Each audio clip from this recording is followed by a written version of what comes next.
It went live.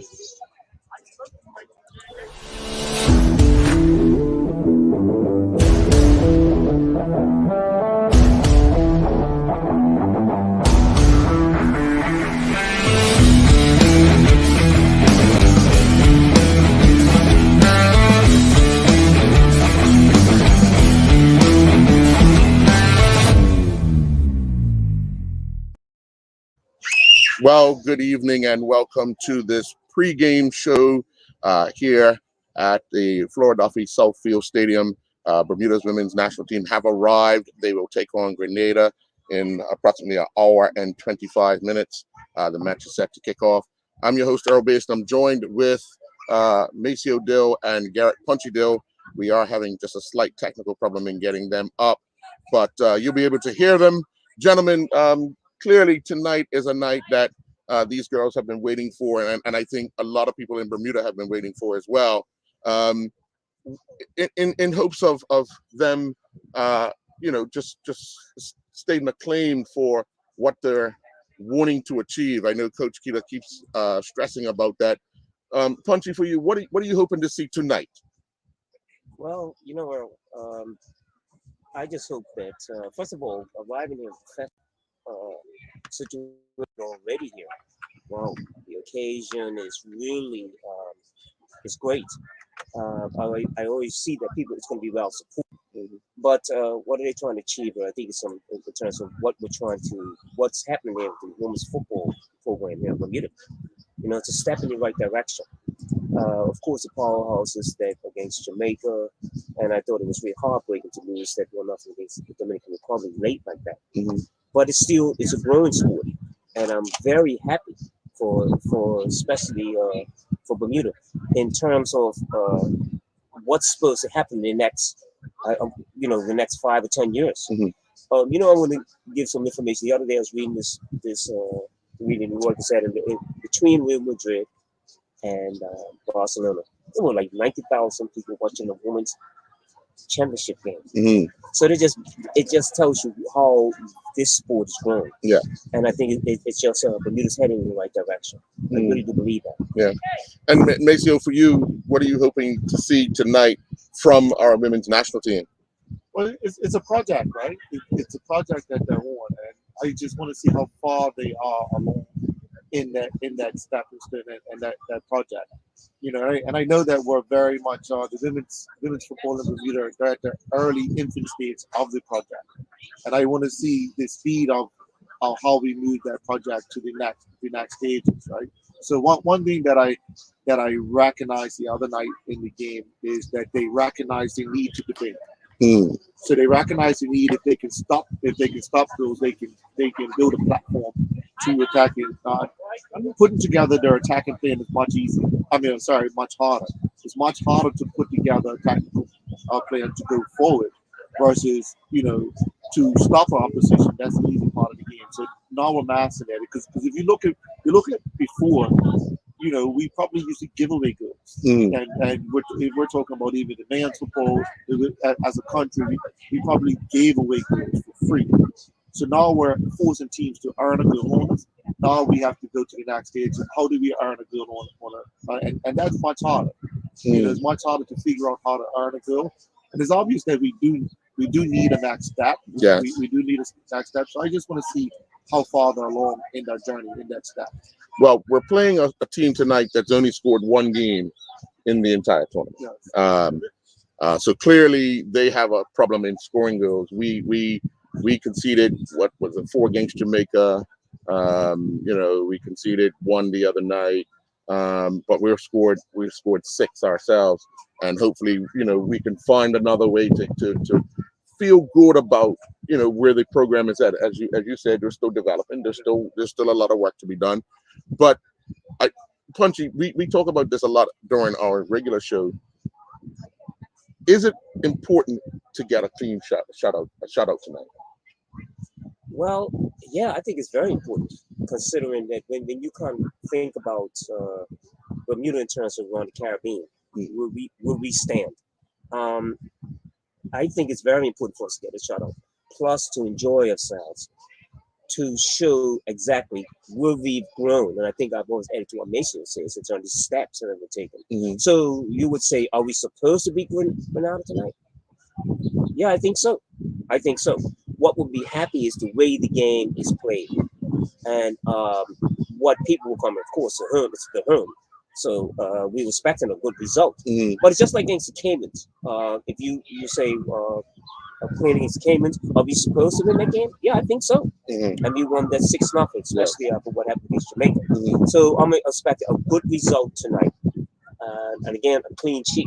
Right. And I have never seen that. It's good for them to play locally Mm-hmm. in front of the home fans. And it's going to be joyous because I think it's a good direction that we're in. Mm. Well, I know some years ago, a few years ago, just prior to COVID, the under-20s national team played a tournament here. We lost, what was it, 2-1 to Jamaica. And you know, obviously, most of the girls that played in that are members of this women's senior national team. So as excited as they were to play at home in that tournament, I think this is even a bigger stepping stone because at this level, we've never hosted a match for the women.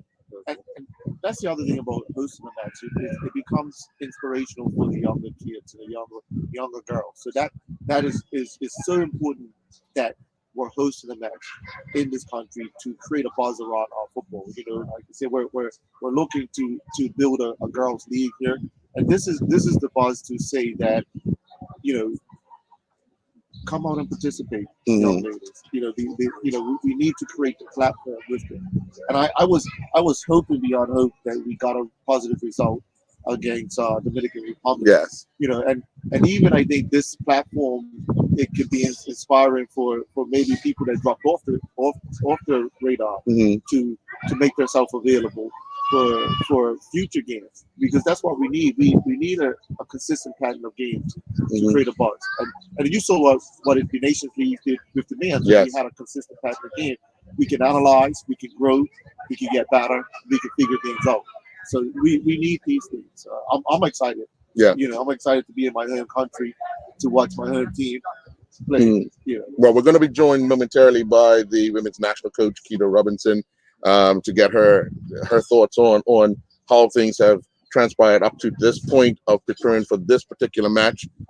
Clearly, as we've already indicated, would have been a little disappointing the other night after the 1-0 loss, but you know, it's picking up those pieces and finishing as strong as possible.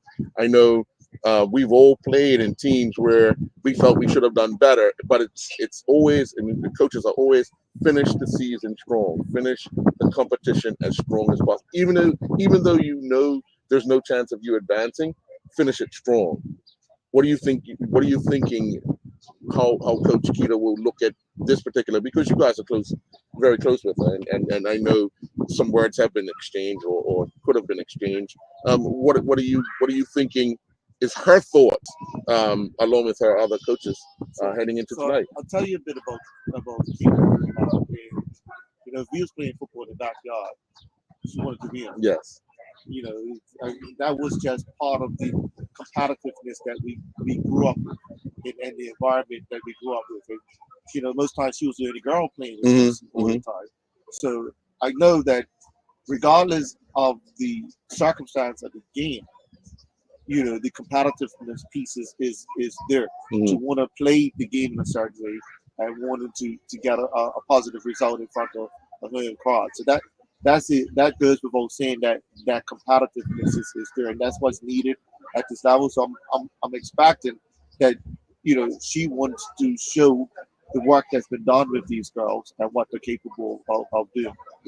It must be it's funny. It must be a little goosebumps for the girls that are playing tonight. It's all right to be playing it away from home when your parents are watching or your family's watching you on TV. Right. But when you are actually in the stadium watching them and you're in front of them, because you can hear them shouting at you if you're not playing right. Yeah. So I guess you know, for getting back to the structure of the game and the promotion of the game is very important for women's soccer and progress of it. I mean, just look at a small country but already we're kind of even struggling about who we can be, because that's what I talked to Keita about. Right. Which I also talked to my nephew about. I talked to my brothers about when we start circling who we could be before we even come on before we go to Costa Rica. We're gonna start looking at who we can be, Jamaica, Trinidad, who we come close to. Right. And so even with the girls, and I tell you, knowing my niece,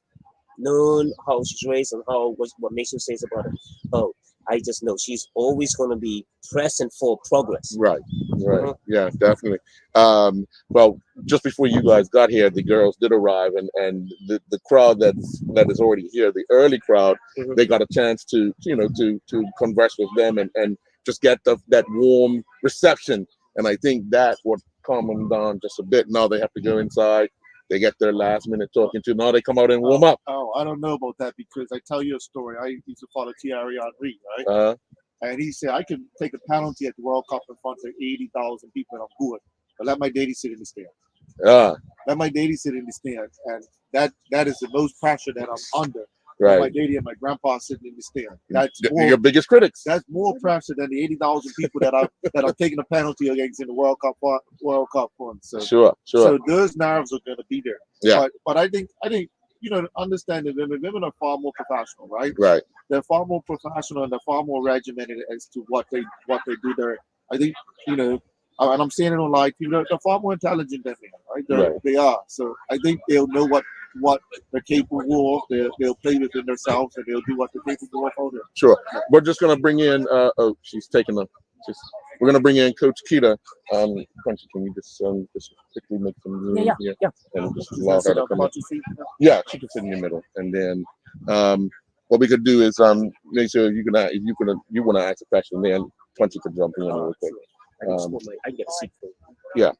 I get it. Okay. We're just gonna be joined by the right here. Yeah, right here. The head coach of the Bermuda women's national team, and Coach Keita. Coach, clearly, it's that time. Yeah, it's that time. Excited. How have you managed yourself today? Actually, I have my dad bring my boys to the hotel and went swimming with Saki and Sajan, and just kind of took my mind off of everything for today, as to not get too much anxiety. So I spent some time with the boys and actually got rid of them about 4 o'clock. So we met with the girls in the morning. We spoke to them. Once the starting 11 was selected, and then just give them some points. At some point you got to stop giving information, right? Because they got to play now. So we didn't. The girls went down to the caves, hung out in the water themselves. Hung on the pool, just vibe with each other. We needed to take a break from the football side, and then when we were ready, everybody tuned back in. But for me, I'm pretty relaxed. I've been pretty relaxed all day, and just ready for this game. Sure. Maceo? Well, you talked about a little bit about your past growing up with the Deal family and how you prepare for this game. Knowing that the game is a formality. We do it. Everybody was pulling for this game to be high pressure for. Everybody was pulling. So we had a conversation before you arrived on how you prepare for the game. My thought, I'm saying, I used to play football in the backyard with Peter, and the competitive was very, we can actually fight or we can argue. It's possible. How are you looking and how are you and the girls looking at this game from the competitive standpoint on the journey that you're on? Because we know this is the first part of your journey. So how are you girls looking at the game? Oh, absolutely. Yeah. We play every game as if it's a championship match. So we don't take any game for granted. Even when we played the Cayman Islands, having come off of a great game, to our standard against Jamaica, we understood the level of the competition, but it was as if we were playing Jamaica, and it's going to be the same tonight, as if we're playing again against the Dominican. So tactics don't change, team changed a little bit, but we still want to go hard as if that this isn't a formality. The players understand, they get it, they know numerically we're out of it, but these girls are ready to play, and that's always the case. It doesn't matter where we are in the standings, we're always going out to compete and to play, and to do the things that the coaches are asking them to do. So we prepared exactly the same way for all of these matches. We have obviously made some tweaks to our tactics, slightly, not because of the opposition, but because of some of the things that we struggle with a bit in the Dominican match. So again, we're playing how we want to play, not necessarily because of the opposition. And the final question for me was, I mean, I know the difference of playing away and you're being watched on TV by family, and playing home and family's right there. You can see in the home. How of everybody at work? I mean, we're super excited about it. I'm super excited about it. I'm super nervous. I'm not even playing. You know, how are the girls feeling about those details?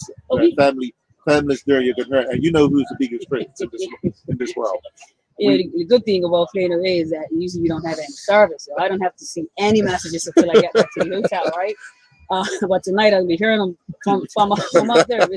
It's fine, right? But no, our mental strength coach has done a lot of work with the girls training for that, because we have to help them understand that while it's exciting to play at home in front of your family and in front of this crowd, you're gonna still expect a level of football. It's not gonna be it's a girl. It's not gonna be it's just a bad pass. No, you're still gonna get that same. I said all you girls have been to the men's, and it may not be as brutal, but you know how our crowds can be, and so have the expectation that it's not going to always go 100% how you want it to go, and be able to silence the noise. You're going to have to block out the noise, because it's going to be noise. Be a good noise, you're going to have to block out the noise. So they understand it, and we didn't want to lend too much attention to that, because we wanted to still be hyped and excited about playing in front of the home crowd, but understanding that it's not going to all be roses. It's not everyone in the stand is going to be, yay, okay, it's okay. She made a run past that time and that time. It's not going to be that. It's going to be, hey, take that number. It's still going to be there, because emotions play its part in the match, right? Yes. So,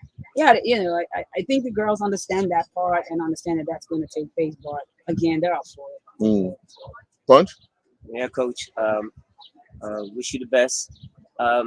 What after we get past the festivities here, of course we're home, and I do know what the Bermudian psyche is like. If you're not playing well, it's gonna be it will start. You will hear no noise. It will start to get real quiet, and then you start hearing the shouting going on. So, in terms of what you're looking for tonight in this game, I know the expectations are high as usual when you're playing at home. What are you trying to get tonight? What do you really want to see from your players tonight? So I obviously want to see them, connecting the dots, and we saw how we were trying to play against the Dominican. Again, I can't stress it enough. It just didn't come off the way we wanted to. We have statistics and stuff, and I've been able to spend time with the girls and show them, against the Cayman Islands, this is the area of the field we spent most of our time. Against Dominican, this is the area of the field we spent most of our time. We want to spend most of our time in the area that we spent against the Cayman Islands, and just to have the confidence to do that, right? And like you say, we are in a country where the players have to get the crowd there. Everywhere else you go in the world, you guys have traveled, you've been to UK and all over. Before the players even arrive at the field, the fans are making noise and pulling the players. And they understand that as well. And they know that tonight we, as a staff, expect them to show everyone what we have been seeing over the years, and you started your question asking, what's next? This is the end of the beginning, right? I mean, a lot of people will say, you've been at this for a long time, but we've been at this part of the process for a long time. It's the next part of the process now. We have to now move forward. We know we need matches. We know that girls know that they need to get fitter. Girls know that they need to eat better. So that's the next stage in the process. We're not going to continue to have this saying, we're still in the process, because we do have an end goal. We know that we have Nations League coming up, and we know that we're going to be casting an ad. We're going to be putting in more players to make us even stronger. So it's still a relatively young team. My starting backline were under 20s, against Jamaica. And so now, going across the middle of the park, I have under 20s tonight. So the energy will be there. You have the athleticism and the talent of Leilani and Nia. And then they're going to pull these girls through tonight. There's no doubt. So our expectation is to entertain our fans, to win the match, obviously, and to play the football we know they can play. They understand the building, the counter-attack, and they understand it all. Obviously, once the game starts and the nerves are there, things go out the window. However, we entrust that these girls are going to play tonight. All right. Well, you got work to do. Yeah. Good luck. Yes, thank you. We'll be rooting for very you, much. and we'll see you after the game and discuss the outcomes and what's next. Because clearly, I know you guys have already talked about what's next without the girls in front of you, because clearly you want to move to that next step and that next phase as quickly as possible, so that learning starts immediately Absolutely. Okay. Thank you very much. All right. guys. All right. So that's the coach, the women's national coach, Nikita Robinson, heading back to the team as they prepare to take to the field for their warm-up. We'll soon be joined by the president of the Bermuda Football Association, Mark Wade. But guys, hearing what Coach Kita was talking about, just the thing. I know we've been hopping on this for a little while, but I think it's vital and it's important that we do talk about just controlling the narratives of the nerves out here. Again, these some of these girls have never performed, let alone at this sports center, in front of their family and friends under these circumstances. And just imagine if we still had something to play for, Maceo. What do you think it would be like for them? You know what, man? I always have an analogy of us Bermudians under pressure. And let's talk about the hurricane. When there's a hurricane under pressure, what do we do? Come together. Yeah, man. So I like to create pressure for us. I actually like to, and I'm been a person in my own life that I actually create pressure for myself because I perform it, and we do it. We do it. So I had no doubt that if we create the pressure for the girls, that they will come together, they'll perform under this pressure. So I was hoping beyond hope that this was a pressure situation for them, because sometimes in a situation that's not pressure to say, okay, well, we're not qualified, and we can say, okay, cool. But under pressure, you saw it, and you mentioned years ago 2-1 loss to Jamaica. You saw how we played. Yes. You saw the hunger. You saw all that. They was under pressure. Yes. And it's like, oh, they could do this. So I have no doubt. I have a serious belief in us, and that's probably why I articulate and I speak the way that I speak, and I put pressure, because I think we can perform well under pressure. I just need to see it. I need to put us under that pressure situation. It's what I guess.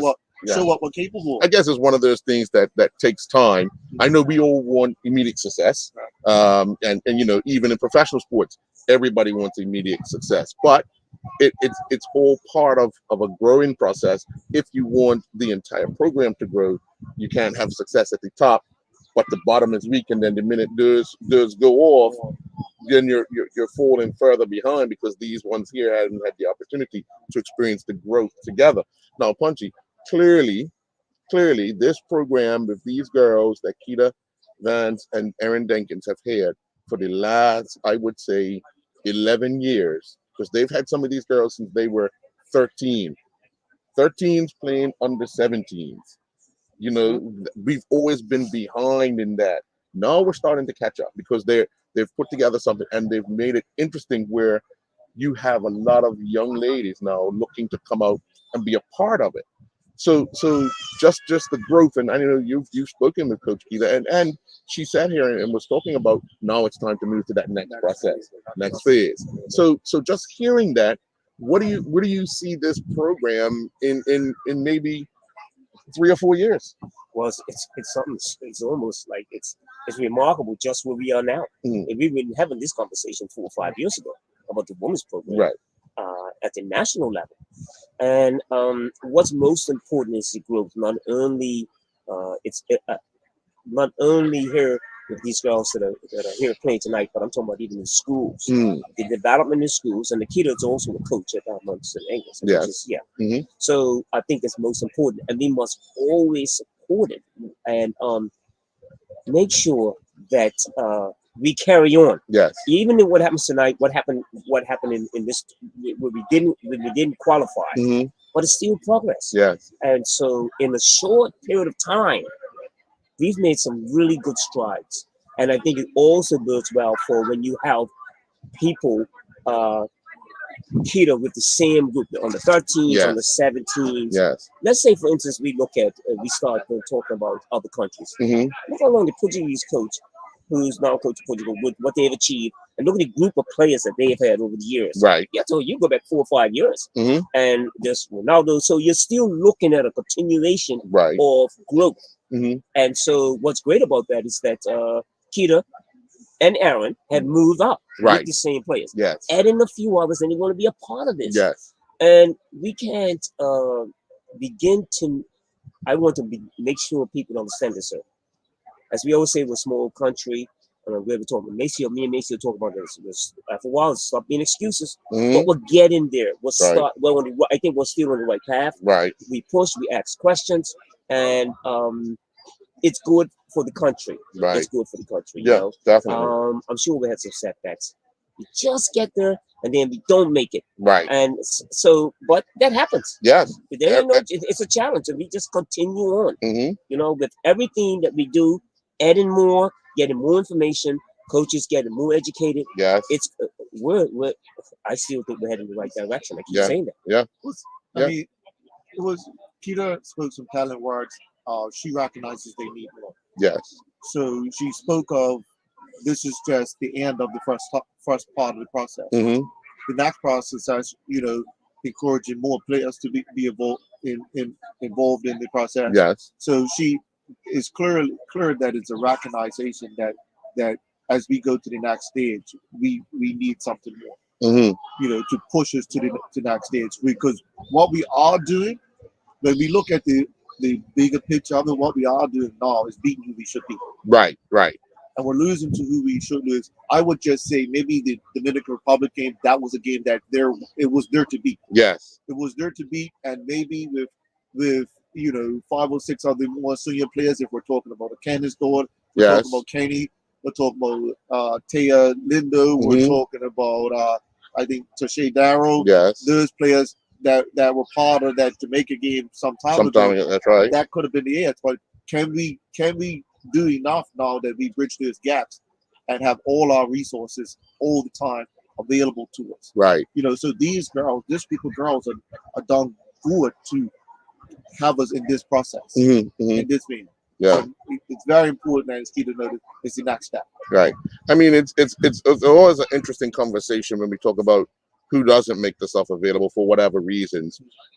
But during this time, as we prepare for the game, I think this is the time we concentrate on who's made themselves available, and then we could always talk about how we can get the others to make themselves available. And that's why this game is so important to have in this country. Yes. Yes. Because this game is important. It's an inspiration for everybody. Right. Yeah. And those who have chosen not to be involved for whatever reason, it could be work commitment, it could be so many things. They then start to feel like, hey, I could actually be a part of this. I can help out. I can, get back involved in it. And basically that's what we're looking for. We're looking to have as much as we could possibly get. And for me, I mean, just got across this COVID period that derailed the world. Like, I mean, because of the position I am, I'm aware of the rugby program that lost a lot of people because it wasn't anything happening. So football was the same thing, right? Football was the same thing. So now we have the Nations League coming up. We have a consistent run of games. You know, I'm excited about the men's team. You know. Right. You start to get people that will start to make the proper sacrifices to be a sports person. Right. To be a sports person, you have to make certain sacrifices. Yeah. I want to add to the fact about what this particular game and what's happening in women's football in the world. It's a good way for young girls to get scholarships. Right. To lead the country on the scholarship of football and get good education also. And also move up in the professional arena. Whether it's in the United States, in Europe. But it's opening. These channels are opening up now, and with this women's league and with what participation in the CONCACAF and the World Cup, it just gives young girls yes, I want to be a part of that. Yeah, definitely. So Maceo, we discussed over the weekend about that hard-fought loss against the Dominican. We know what we were able to do against Jamaica. We got the good result from Cayman, and again, we're looking to actually finish as strong as possible. But looking at the way we set up against Jamaica and the Dominican Republic, it looked like we had one person up top, but then against Cayman, we played 3 up top and really was able to attack. As a coach, would you have tried to go with the 3 up top against the Dominican Republic first, and if it weren't working, then revert? I think she had the right time to get the game to 70 minutes. Right. So now what I would have did a little differently. Once I got the game to 70 minutes, I would. So you take the Leilani. And after 70 minutes, Leilani's not Gotta push forward. She's pushing forward because Yes. we know what she's going to do in front of that. Right, right. And she's stronger. So you know how I saw it. If I would have had Leilani there, and I would have pushed Christopher wide. Yes. From the wide position, because his balls are coming into Leilani. Leilani's going to be able to hold the ball up. Right. She's strong enough. She can turn on people. She can pick out passes, and we can start to push another block forward. Right. So after 70 minutes, I'm taking a chance now. Yeah. I'm taking a chance after 70 minutes. So that's how I would have, you know, it was a few things that I knew I could have, that I would have just took a chance after 70 minutes. Yeah. And I think what happened, we might have got into a situation that we didn't want to lose the game. I think we got into that pattern. The girls were under pressure for so much. You know, they didn't figure out how to release that pressure. And other things I would have done, I would have took my block of 4, which is my defensive. I would have made them play farther up the field. Right. And forced them in.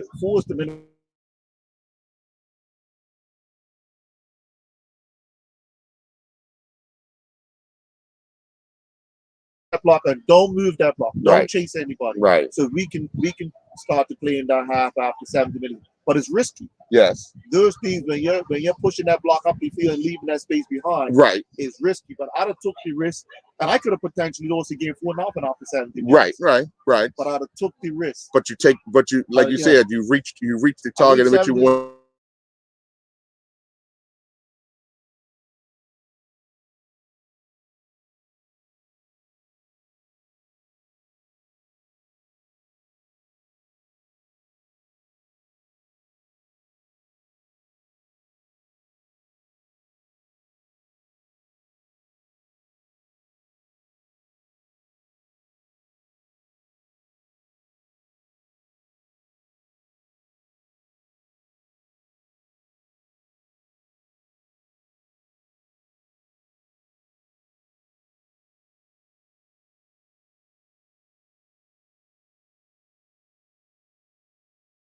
You're 70 minutes. Then okay, let's throw on someone else. Let's throw something else at them. And but you know, I guess still it's a process. I've seen it happen a lot with teams. Right. Where they get behind the ball, and they stay and they put up the blocks, and then okay, what do you do after 70 minutes? Now that you've got this far, what else do you do? So I'm hoping, I'm sure that she's going to change her tactics tonight. Right. And on that, we could go back to the man's game against Guatemala where we lost 2-1. Right. We came out of Guatemala for 0-0 draw. This is Andrew Baskin was because we came to him and they beat us 1-0. Right. I'm taking the risk. Yeah. I'm taking the risk so I can, because the bigger the risk, the bigger the game. Are you taking the risk there or are you taking the risk here? I would have that Guatemala game. I would have took the risk for him now. Oh, okay. And I've seen that part of our culture a lot of times. You could go back to Kenny that got a fair result in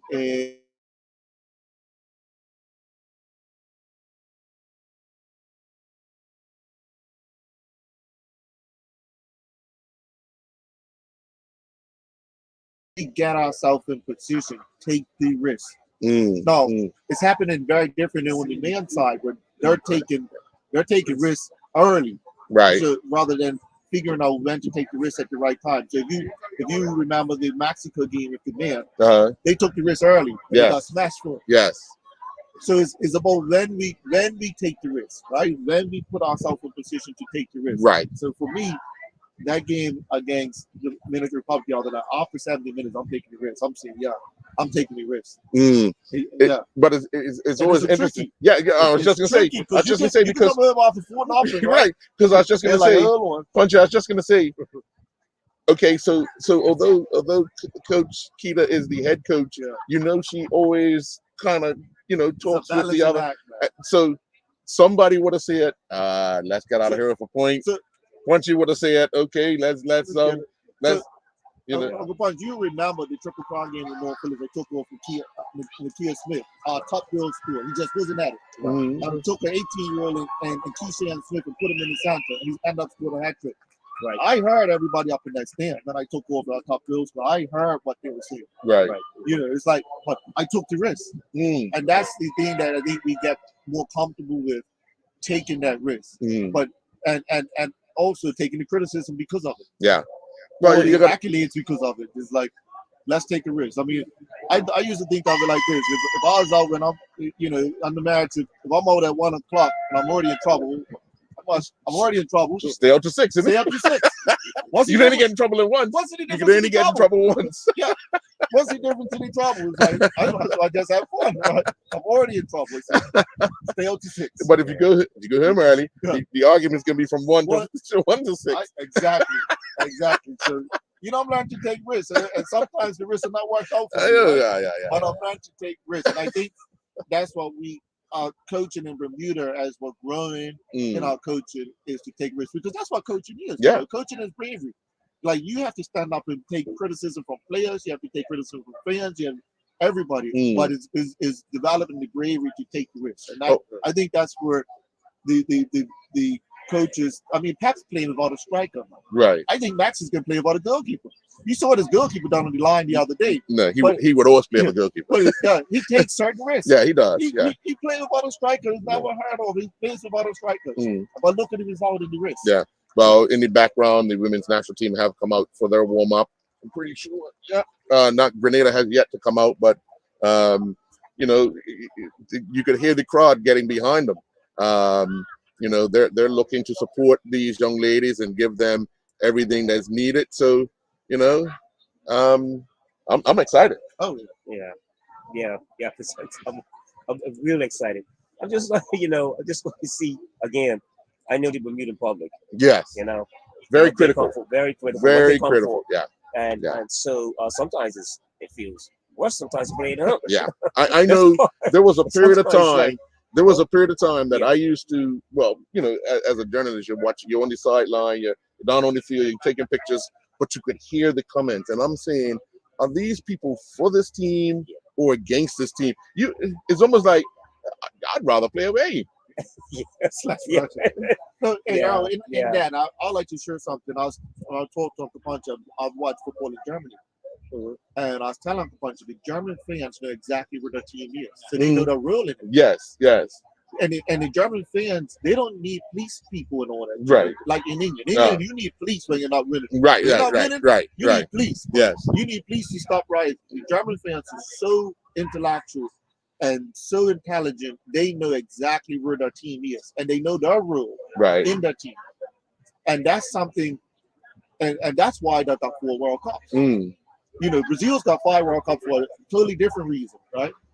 right. But we are growing, even as fans, knowing what our role is as a fan. Right. What we're gonna do to our team. And I've been in situations in stadiums. You know, I was in a game at Old Trafford, Manchester United 3-0 down to 3-0 down halftime to Tottenham. This is during the Cristiano Ronaldo Right. Ferguson Right. game. Right. Beat the game 5-3. I saw what the fans done. I was expecting the fans when that team was going in to boo and everything. Their Right. fans didn't do that. And when that team came out, Ferguson made one change. He put in Tevez. Right. They beat the game 5-3. I Right. saw I saw with my own eyes what the fans done. Mm, And I'll give you another scenario, you know, because I'm getting excited now. I'm in Portugal 2004, Greece playing Portugal in the European finals. uh-huh. The Greece fans, when the Portuguese national anthem came on, they stood up and turned their back. They totally intimidated the Portuguese. Right. Right. And they had the war uniform on, they had their Trojan things on, and I saw them intimidate the Portuguese in their country. It's like they was invading their country. Fans know their role. Yes. And Yes. that's what we have to also learn Yeah. in our evolution and our growth is what is our role, you Right. know, to make sure our team gets where we want to Yeah. get. Yeah. Well, we've just gotten the starting lineup for the Bermuda team, and Coach Kita did say there were a few changes. Micah Porn will start in goal. We have Koa Goodchild, Victoria Davis, Jenna Rampal, Danny Watson, Trinae Edwards, Nia Christopher, Ava Frazzoni, Leilani Nisbet, Cabral. Emily Cabral will start, and Delia Eben. And she did indicate that the back line will be under 20s. And if you look at it, Delia Eben's playing in the UK in the back. Danny Watson, the under 17 captain. We have Koa Goodchild, who's just started at Howard University. And so we do have quite a bit of a young team, and what better way of giving them that opportunity to shine, as well as Micah Pawn and Girl, in front of the home fans. Well, that selection knows it tells you exactly what she's trying to achieve, what she's in terms of growth, and giving the young ones a chance, especially the first time in front of the country. It is going to be interesting how they perform. Right. And but again, what I do want to add to the promotion, what I've seen the promotion of this game, this particular game, but I'm also seeing the promotion of the girls, following what the girls have been doing when they were in Jamaica, when they played away from, when they were in the Dominican Republic the other day. Yes. So that adds well for the direction, promotion, education of the game, and following. And on Saturday mornings, Saturday afternoons, or early Saturday mornings, when you go to watch the under 11s, the under 10s, you see girls playing. Yes. So, it just, again, I always said this on Sundays when it bodes well for what our country can take step in the right direction. Right. If it's happening then, these girls are want to play at the national level. Sure. And so tonight is a very good promotional effort for the women's game in this country. Right. And how important it is. Yeah. I was just looking around because we will be joined momentarily by the president of the Bermuda Football Association, Mark Wade. But as we start to see people filter in, we can feel the excitement building. We have the president coming. Let's just do this again. We're getting ready to welcome the president of the Bermuda Football Association, Mr. Mark Wade, who's probably very difficult now to keep a smile off his face because the day has arrived, the time has arrived. Okay. We're only less than 45 minutes away from pulling this off. For the association, Mr. Wade, it's been a challenge over the last few years, like any other sport in Bermuda. But now to be able to host the Women's World Cup qualifier, I know there was a time where I was always on your back about the previous hosting games, but now we've gotten to this point here. The challenge for the Bermuda Football Association throughout this period, what has it been?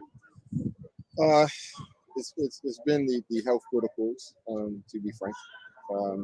Being able to navigate around them, and also having the confidence that the goalposts wouldn't be moved on us at the last minute. We experienced that with our senior man, and it was we just couldn't really risk that. We couldn't risk a team arriving in Bermuda and then having members or several members not being able to play, or a match not being able to play. That would have been a costly thing for Bermuda, both financially and from a reputation standpoint. So we took the decision to play matches in Florida. But maybe what the public don't know is that this will be the first ever senior women's match in Bermuda. We mentioned that. We were excited initially, yes, because we would get to showcase our women. We did have the under 20 qualifiers here some time ago, and we had bumper crowds there. So it was all. The next step was a full senior international. So I'm happy. I'll breathe a slow release when the whistle blows and the game starts. Is that when you fall asleep? No. I only say fall asleep because I've seen what you guys have put into this over the last few days to get the stadium ready, to get the team ready, to get everything prepared for this moment. Yeah, it's I won't fall asleep then, but I'll have a very good sleep tonight. Once the game has been done and dusted, okay, the idea obviously is that our girls are successful, which we're anticipating a good match. Yes. And we're anticipating them being successful. Obviously, I've seen them play. Yes. But you know, the rest of the public has to see them play live. So it's exciting times. You know, this is ahead of full Women's Nations League next year. Yes. So you know, this is what the public has to look forward to. Sure. You know, and we're trying to obviously build the showcase. So with our, you know, the VIP that we have for now, and pre-match meal, and we're trying to just, you know, kind of build the environment so that you know, the girls have, and all of our teams have a platform that they really want to perform on. Bunch. Yeah, hey, President, Mr. President, how are you? Great to see you. This has been a process. I know it's been a process because, you know, the women's football in this country hasn't been, let's say we go back 5 years, and we would never think of seeing this. Yeah. Right. I think kudos to the association what they achieved thus far. Can you tell us a little bit in short detail what this entails, how this is worked this far for us to get to the situation we are? Because I think we are really taking some giant steps here. Yeah, I mean, you know, from the presidential standpoint, it's getting the right puzzle pieces together, getting the right team together, which we did, and our women's committee have done a phenomenal job in terms of getting women's football going. So for a number of years, we were doing well with just senior and no youth girls teams, and our women were playing football. So I don't know if, you know, everybody remembers yes, that. that's what I do. They were only playing football. That's right. And doing well. But there was no groundswell underneath. There was no youth program that was feeding into those women. So now we have that. You know, it started. I mean, I still have one of the pictures of when we had the open training session nights up at the Clyde Center for Excellence, and we even had David Baskin to kick a couple sessions. And one session, there's a picture. One session, 200 girls in the field, all, you know, hungry to play in these games. And you know, so that was the groundswell that started it all. Really getting the open training nights, getting the girls to come out to play, enjoying it, getting coaches out there, and then saying to clubs, okay, well, here we have 200 young women who want to play football. You can adopt the team, send a coach on, and slowly but surely our club started to embrace women's football. And so now we have, you know, women's football kind of embedded in some of our clubs, which is important. You know? That's what I find so intriguing. It's so interesting because if you look at in the country, if you go back 5 years, we come to futsal, because I always used to, I remember that, and I'm finding that, well, I'm against all the sports of the whole country.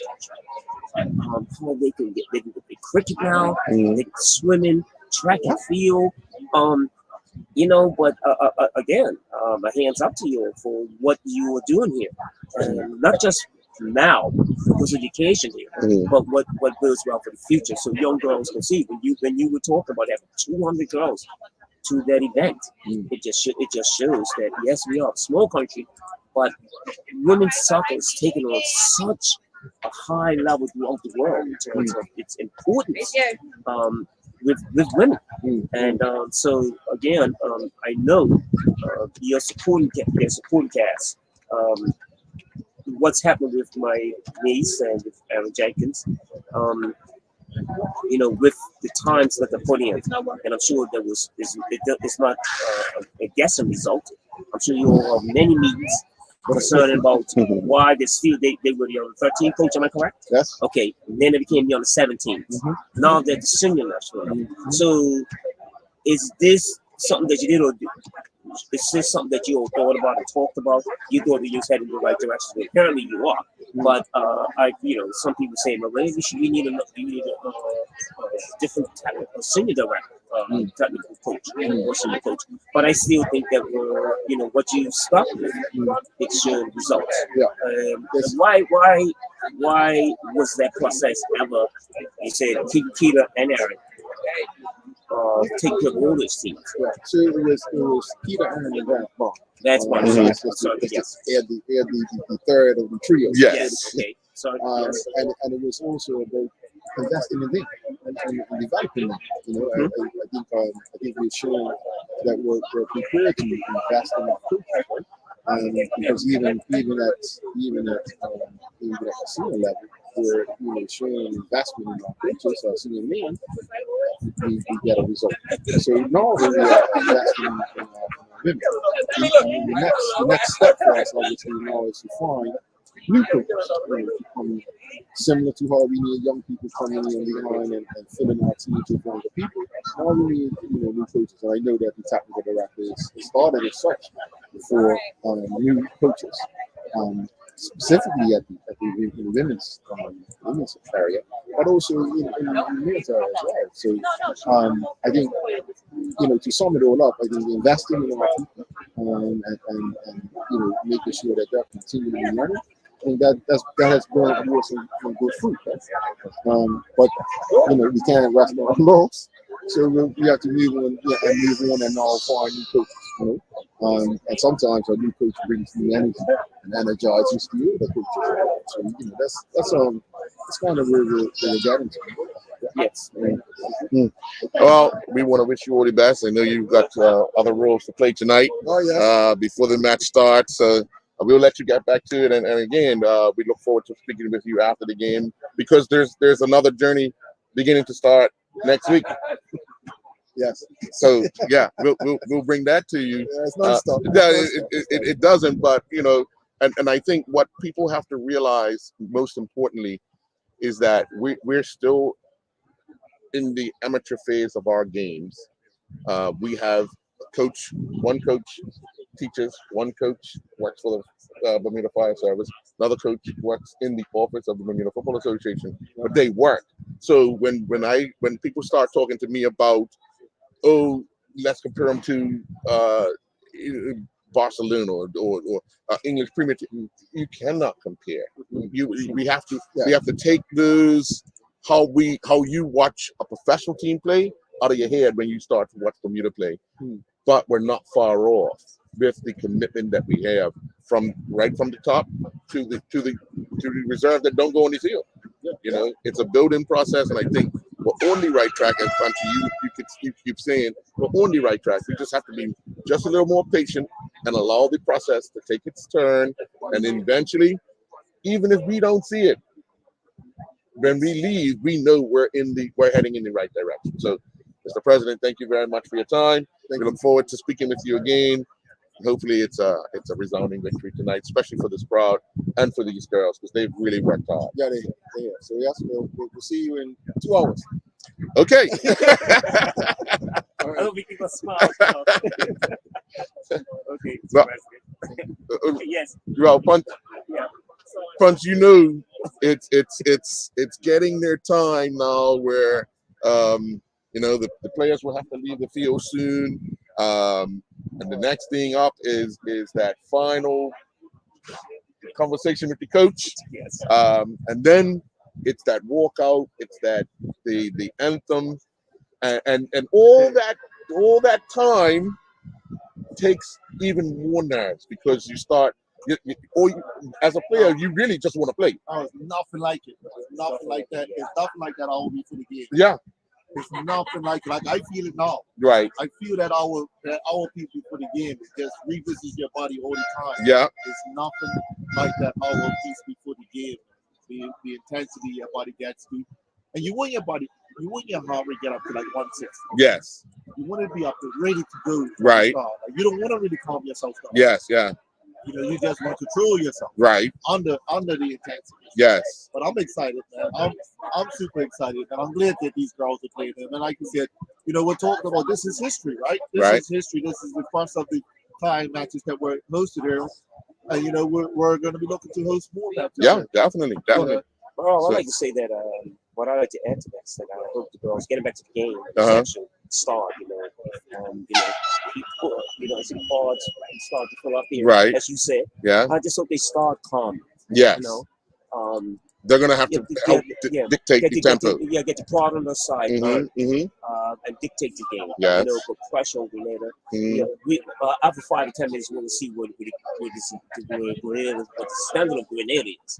But just hope that they start well, Uh-huh. stay calm, do the correct things, make good decisions, and you know, really, as I said, we're expecting a victory here tonight. Yes. But how is achieved also? Right. Trust me. Right. No talk going around. We just gonna we should have beat this team 5-0 to 10-0. Yeah. So Yeah. anyway, again, it's historical event tonight. Mm-hmm.